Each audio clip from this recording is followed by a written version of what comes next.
जब से कोविड महामारी शुरू हुई है तब से वायरस से संबंधित आप कुछ शब्द निरंतर सुनते आ रहे होंगे। वो है कोरोना वायरस का स्ट्रेन, वेरिएंट और म्यूटेशन। तो फैक्टेड बाय विकास का आज का वीडियो आप शुरू से लेकर अंत तक पूरा देखिए, जिसमें हम इन्हीं तीनों में अंतर बताएंगे। पिछले एक साल में वैश्विक महामारी के दौर से गुजर रहे हम सभी ने अपनी शब्दावली का विस्तार करते हुए देखा है। हम PP kit, social distancing, contact tracing जैसे शब्दों को समझते हैं, लेकिन जब शायद हमने सोचा कि अधिकांश शब्दावली पर हमारा नियंत्रण है, तो फिर कुछ नए शब्दों के सेट आ जाते हैं, जैसे उत्परिवर्तन, भिन्नता और तनाव। आखिर उनका क्या मतलब है? सार्स कोविड-2 की आनुवंशिक सामग्री जो कोरोना वायरस का कारण बनता है उसे आरएनए कहा जाता है। दोहराने के लिए और इसलिए संक्रमण स्थापित करने के लिए सार्स-CoV-2 आरएनए का एक मेज़बान सेल को हाईजैक करना होता है। खुद को डुप्लीकेट करने के लिए सेल की मशीनरी का उपयोग करना होता है। वायरस आरएनए को डुप्लीकेट करने की जो प्रक्रिया होती है उसमें अक्सर त्रुटियां हो जाती हैं। इसका परिणाम ऐसे वायरस में हो जाता है जो मूल वायरस के समान लेकिन सटीक प्रति नहीं होते हैं। वायरस आरएनए में इन त्रुटियों को उत्परिवर्तन कहा जाता है और इन उत्परिवर्तन वाले वायरस को वेरिएंट कहा जाता है। वेरिएंट एक या कई म्यूटेशन से भिन्न हो सकते हैं। सभी उत्परिवर्तन का प्रभाव समान नहीं होता है। इसे बेहतर ढंग से समझने के लिए हमें अपने आनुवंशिक कोड की मूल बातें समझने की आवश्यकता है।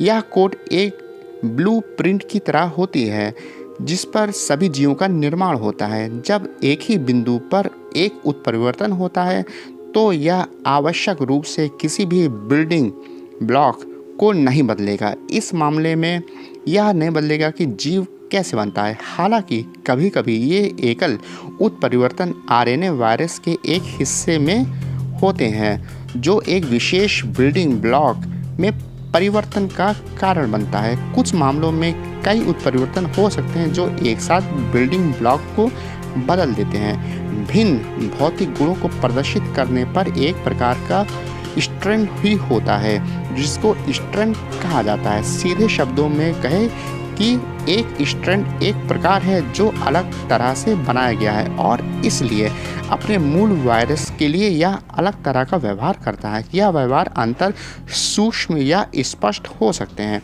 उदाहरण के लिए इन अंतरों में से एक भिन्न सेल रिसेप्टर के लिए एक प्रकार का बंधन शामिल हो सकता है या एक रिसेप्टर के लिए अधिक मजबूती या बाध्यकारी हो सकता है, या अधिक तेज़ी से प्रतिलिपि बना सकता है या अधिक कुशलता से संचारण कर सकता है और इसी तरह से कुछ और। अनिवार्य रूप से सभी उपभेद भिन्न होते हैं लेकिन सभी प्रकार के उपभेद नहीं होते हैं। म्यूटेशन वाले वायरस भिन्न हो सकते हैं यदि वेरिएंट मूल वायरस के विभिन्न भौतिक गुणों को प्रदर्शित करता है तो हम इसे एक नया स्ट्रेन कह सकते हैं। सबसे आम सार्स कोविड में से 3 वे हैं जिन्हें हम UK variant, south Africa variant और ब्राज़ीलियन वेरिएंट के रूप में जानते हैं। प्रत्येक में अलग अलग उत्परिवर्तन होते हैं। तो अब हम यूके संस्करण का एक उदाहरण देखते हैं। इस प्रकार के स्पाइक प्रोटीन में बड़ी संख्या में उत्परिवर्तन होते हैं जो मानव कोशिकाओं पर आक्रमण करने के प्रयास में वायरस की सहायता करता है। माना जाता है कि यूके संस्करण का बढ़ा हुआ संचरण N501Y नामक उत्परिवर्तन से जुड़ा हुआ है जो सार्स कोविड-2 को मानव रिसेप्टर ACE2 से अधिक आसानी से बांधने की अनुमति देता है। सार्स-CoV-2 के लिए प्रवेश बिंदु मानव की एक विस्तृत श्रृंखला कोशिकाएं हैं। यूके संस्करण को हाल ही में ऑस्ट्रेलिया में चुना गया है जो एक प्रकार से अब 70 से अधिक देशों में व्यापक रूप से फैला हुआ है। जब हम आमतौर पर यूके संस्करण कहते हैं, यह भी एक तनाव ही है जो माता पिता के तनाव के लिए अलग अलग व्यवहार प्रदर्शित करता है।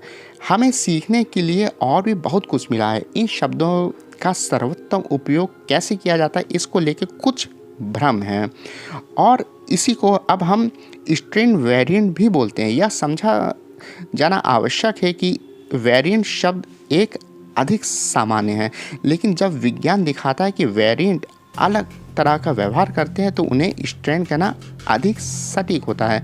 खुशी की बात यह है कि विश्व स्वास्थ्य संगठन और ऑस्ट्रेलिया के स्वास्थ्य विभाग ने सार्स CO2 के संदर्भ में जो शब्द है उनको सही इस्तेमाल करने के लिए प्रेरित किया है। इस समय हर कोई सवाल पूछ रहा है कि नए वेरिएंट और स्ट्रेंड हमारे कोविड टीकों की प्रभावकारिता को कैसे प्रभावित करता है। वैज्ञानिक समुदाय हर समय उभरते हुए म्यूटेशन, वेरिएंट और स्ट्रेंड के बारे में अधिक जानकारी को उजागर कर रहा है और प्रमुख वैक्सीन डेवलपर इस प्रकाश में अपने टीकों को प्रभावकारिता का परीक्षण और मूल्यांकन कर रहे हैं। हाल ही में लाइसेंस प्राप्त कुछ टीके UK संस्करण के खिलाफ अच्छी तरह से रक्षा करते हैं, लेकिन नोवावैक्स, जॉनसन जॉनसन और ऑक्सफोर्ड की एस्ट्राजेनेका के हालिया डेटा दक्षिण अफ्रीकी संस्करण के खिलाफ संभावित कम सुरक्षा के संकेत दे रहे हैं। दक्षिण अफ्रीका में स्वास्थ्य अधिकारियों ने हाल ही में ऑक्सफोर्ड एस्ट्राजेनेका का वैक्सीन के रोल आउट को इस कारण से रोक दिया है। हालांकि यह बताना जल्दबाजी होगी कि इसका ऑस्ट्रेलिया की वैक्सीन योजनाओं पर क्या प्रभाव पड़ेगा। यदि कोई हो तो ऑस्ट्रेलिया में वैक्सीन का रोल आउट सभी सूचनाओं का आकलन करेगा, क्योंकि यह प्रकाश में आता है और आबादी के लिए इष्टतम उपलब्ध सुरक्षा सुनिश्चित करता है। तो उम्मीद करते हैं कि आपको इन सब में अंतर समझ में आ गया होगा कि आखिर ये वेरिएंट, म्यूटेशन और स्ट्रेन में क्या अंतर है। अगर समझ में आया तो ज़रूर से लाइक, सब्सक्राइब और शेयर कर दीजिए, और अभी तक आपने हमें इंस्टाग्राम पे फॉलो नहीं किया तो ज़रूर से फॉलो कर लीजिए, लिंक आपको डिस्क्रिप्शन में मिल जाएगा। तो अब हम आपसे मिलते हैं फिर किसी और वीडियो में, तब तक के लिए goodbye and take care.